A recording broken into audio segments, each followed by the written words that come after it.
तो इस पार्ट में हमारा ये न्यूमेरिकल है, एच सी वर्मा के बुक का है। चैप्टर का नाम है सर्कुलर मोशन। इसका ये प्रॉब्लम है to find the acceleration of a particle placed on surface of the earth at the equator due to earth rotation. The diameter of earth is given as 12,800 kilometer and it takes 24 hours for the earth to complete one revolution.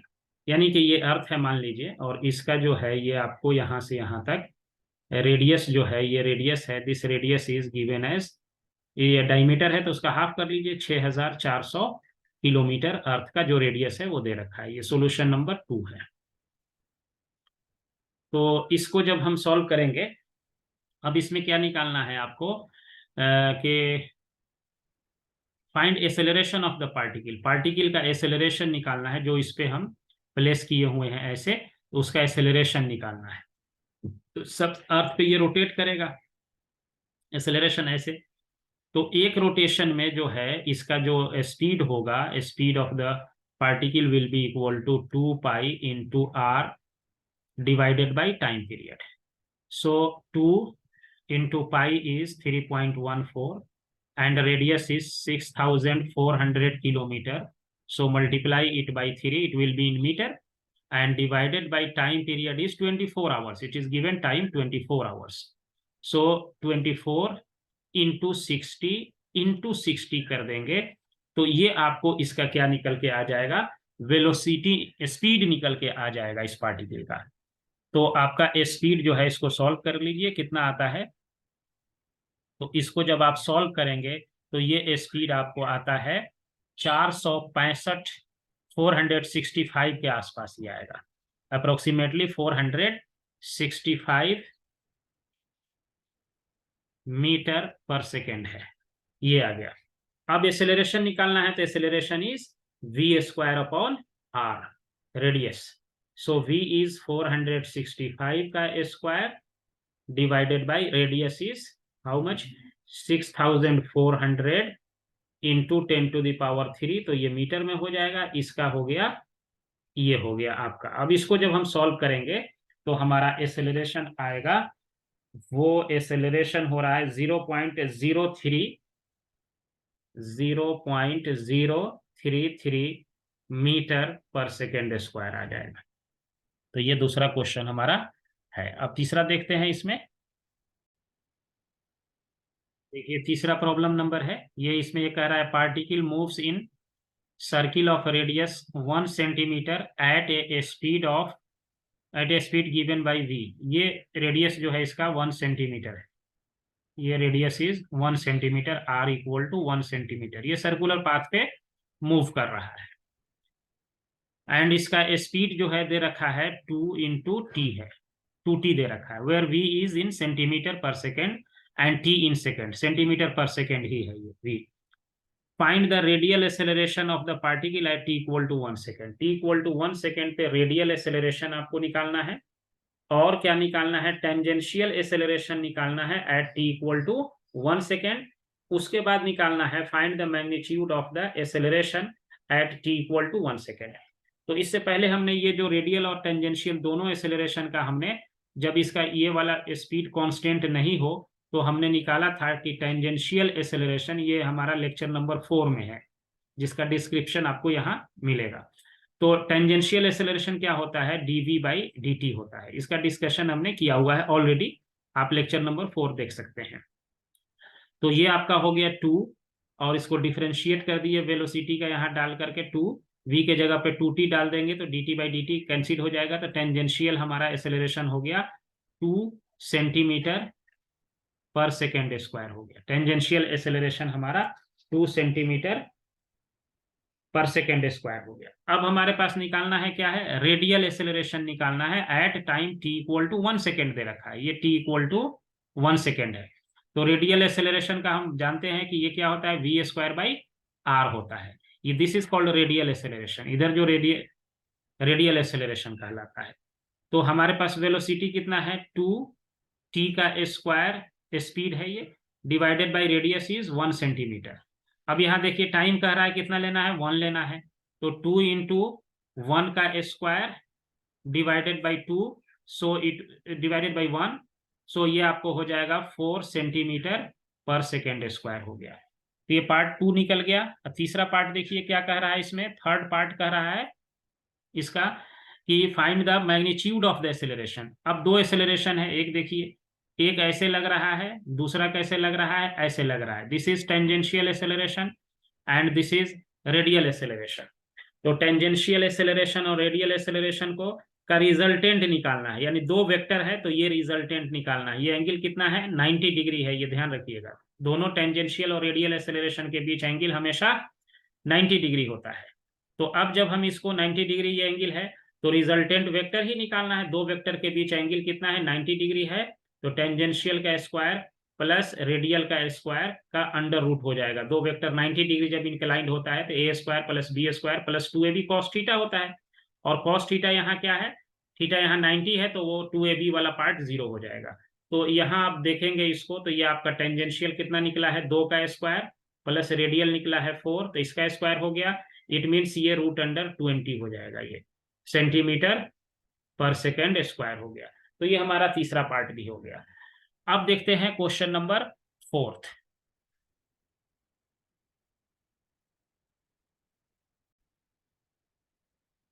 Question 4 क्या कह रहा है कि एक scooter है weighing 150 kg together with its rider moving 36 kilometre per hour. यानी scooter है और वो स्कूटर के साथ साथ उस पे जो आदमी बैठा हुआ है उसका दोनों का वेट मिला के 150 kg का है, स्कूटर प्लस मैन का वेट। और ये जा रहा है किस स्पीड से, इसका स्पीड है 36 किलोमीटर पर आवर के स्पीड से जा रहा है। तो सबसे पहले इसको आप क्या करिए कि इसको मीटर पर सेकेंड में कन्वर्ट करिए। तो multiplied by 600,000 and divided by 60 into 60। तो इसको करेंगे तो ये आपको आ जाएगा 10 मीटर पर सेकेंड आ जाएगा। इसको ये कट गया 2 0 और ये 6 इससे कैंसिल हो गया। तो ये इस तरह से आपको आ गया, क्या हो गया, 10 मीटर पर सेकेंड इसका स्पीड हो गया। Turn take a turn of radius 30 metre. अब ये 30 मीटर का एक रेडियस है, यहाँ से यह यहाँ पे टर्न करता है ऐसे 30 मीटर के रेडियस पे लेके ऐसे टर्न करता है ये। What horizontal force on the scooter is needed to make the turn possible?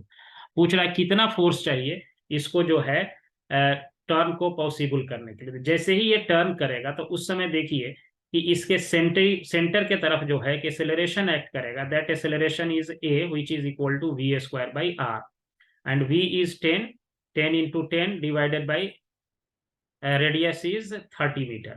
तो 30 इसको कर दिया। तो ये हमारा क्या निकल गया, आपको निकल के आ गया एक्सेलरेशन इसका निकल गया क्या, यानी कि 10/3 मीटर पर सेकेंड स्क्वायर हो गया acceleration. So now force will be equal to mass into acceleration. So mass is given as 150 into 10 divided by 3। So इसको काट दीजिए 5 बार में, तो ये आपका हो जाएगा 500 न्यूटन का फोर्स इस पे एक्ट करने लगेगा। So force will be equal to 500 newton. तो जैसे ही ये टर्न करेगा, यही क्वेश्चन पूछ रहा था, what horizontal force on the scooter. Horizontal force इस पे कितना एक्ट करेगा, स्कूटर जब घूमेंगे तो इस डायरेक्शन में 500 न्यूटन का हॉरिजॉन्टल फोर्स इस पे एक्ट करेगा।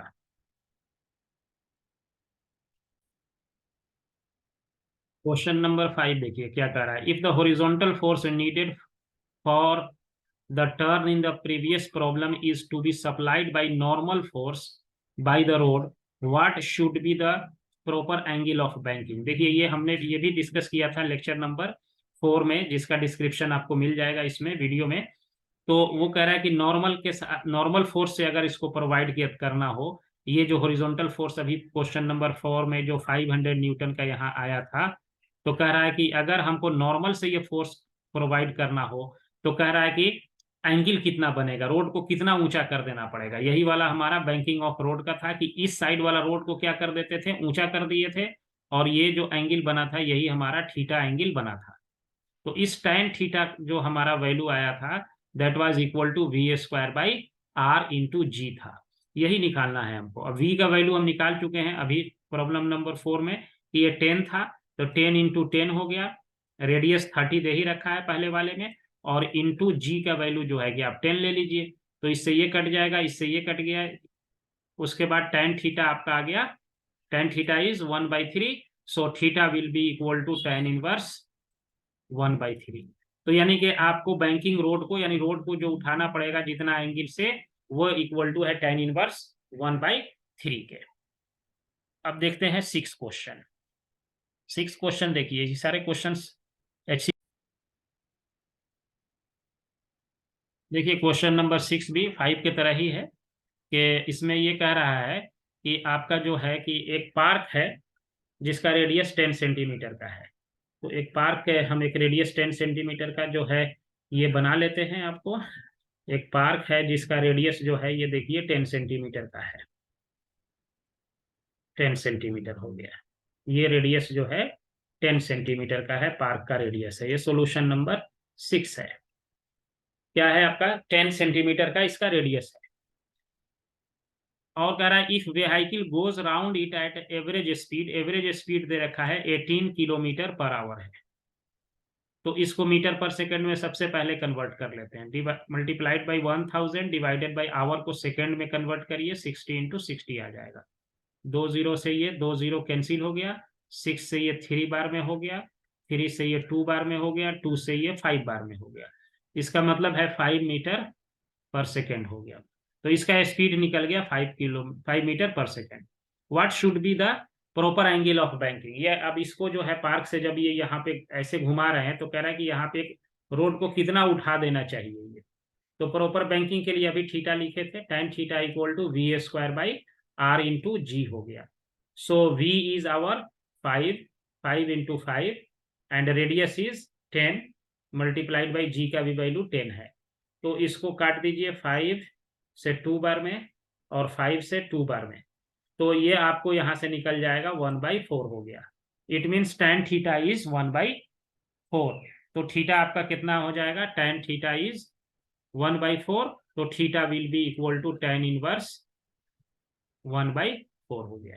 तो ये आपका रोड का बैंकिंग का एंगल हो जाएगा, ये एंगल निकल गया। अब देखिए 7 क्वेश्चन देखते हैं।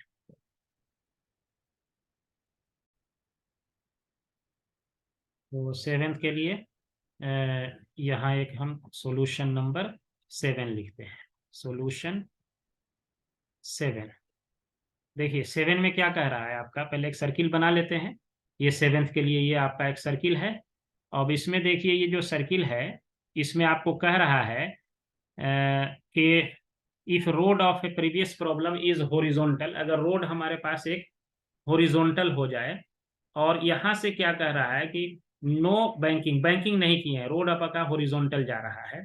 What should be the minimum friction coefficient so that A scooter going at 18 kilometre per our does not स्कीड, ये स्कीड नहीं करे। यही वाला आपका, यानी कि सर्किल पर रोड ऊंचा नहीं किए हुए हैं, ये सर्कुलर ट्रैक तो है बट ये रोड प्लेन ही है। तो यहाँ पे कह रहा है कि ऐसे जब ये सर्किल पे घूमेगा तो ये चाहेगा, क्या होना चाहेगा कि आपको स्कीड होना इधर चाहेगा, तो फ्रिक्शन का फोर्स किधर एक्ट करेगा? इधर एक्ट कर जाएगा। ये फ्रिक्शन का फोर्स इधर एक्ट करना चाहेगा। तो ये जो फ्रिक्शन का फोर्स है, दैट फ्रिक्शन फोर्स, ये भी हमने डिस्कस किया हुआ था डिटेल में, लेक्चर 4 और 5 आप देख सकते हैं। पहले आप उसको 1 to 5 तक जरूर देखें ताकि ये सारे वीडियोस आपको अच्छे से समझ में आएगा। तो इसका डिस्क्रिप्शन भी लिंक में दिया हुआ है। ये फ्रिक्शन का फोर्स जो है इसमें 6 वाले में रेडियस कितना दे रखा है इसका? 10 मीटर दे रखा है। ये पार्क है, इसका रेडियस 10 मीटर दे रखा है, रेडियस है 10 मीटर। तो अब इसमें आप जानते हैं कि जब ये फ्रिक्शन का फोर्स ही क्या करेगा, ये सेंट्रीपिटल फोर्स प्रोवाइड करता है, mv² बाई r हो जाता है। और फ्रिक्शन का फोर्स क्या होता है? म्यू इंटू एन होता है, that is equal to mv² by r हो गया। इसमें कह रहा है कि मिनिमम ये स्टैटिक फ्रिक्शन कितना होना चाहिए कि ये कार स्कीड ना करे, अपना ये पास कर जाए यहाँ। तो आपको कोफिशिएंट ऑफ फ्रिक्शन कितना रखना पड़ेगा? अब ये गाड़ी बिल्कुल हॉरिजॉन्टल प्लेन पे चल रही है, तो इसका जो, इसमें देखिए mg नीचे की तरफ है, mg नीचे की तरफ होगा, गाड़ी हॉरिजॉन्टल है, नॉर्मल फोर्स ऊपर की तरफ है। तो अब इसमें देखेंगे जो गाड़ी हॉरिजॉन्टल है तो ये हॉरिजॉन्टल में mg नीचे हो जाएगा, नॉर्मल ऊपर हो गया। तो यहाँ म्यू आई नॉर्मल फोर्स देख लीजिए mg के इक्वल हो जाएगा, and that will be equal to mv² by r हो गया। m से m कैंसिल कर गया, v दे रखा है आपको 18 किलोमीटर पर आवर ही से ये भी चल रहा है, 18 किलोमीटर पर आवर ये भी था।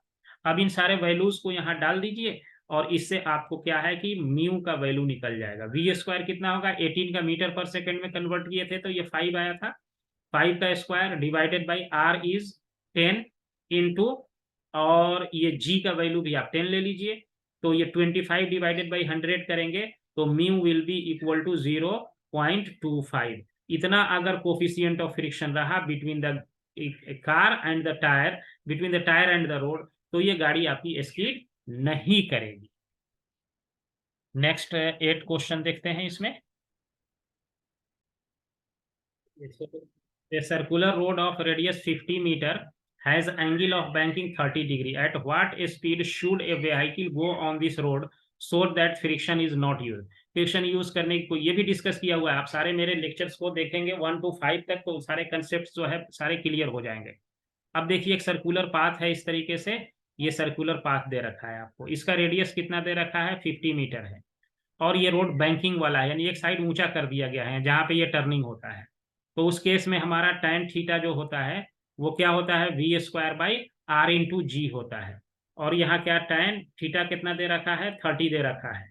आपसे पूछ रखा है कि व्हाट स्पीड, ये v निकालना है, तो v square divided by r का वैल्यू दे रखा है 50 मीटर है, और g ले लीजिए 10, तो tan 30 कितना होता है 1/√3।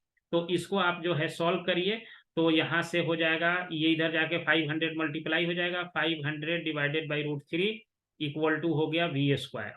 तो इसको जब आप सॉल्व करेंगे इस क्वेश्चन को, tan 30 का वैल्यू देखिए कितना होता है, tan what is the value of tan 30,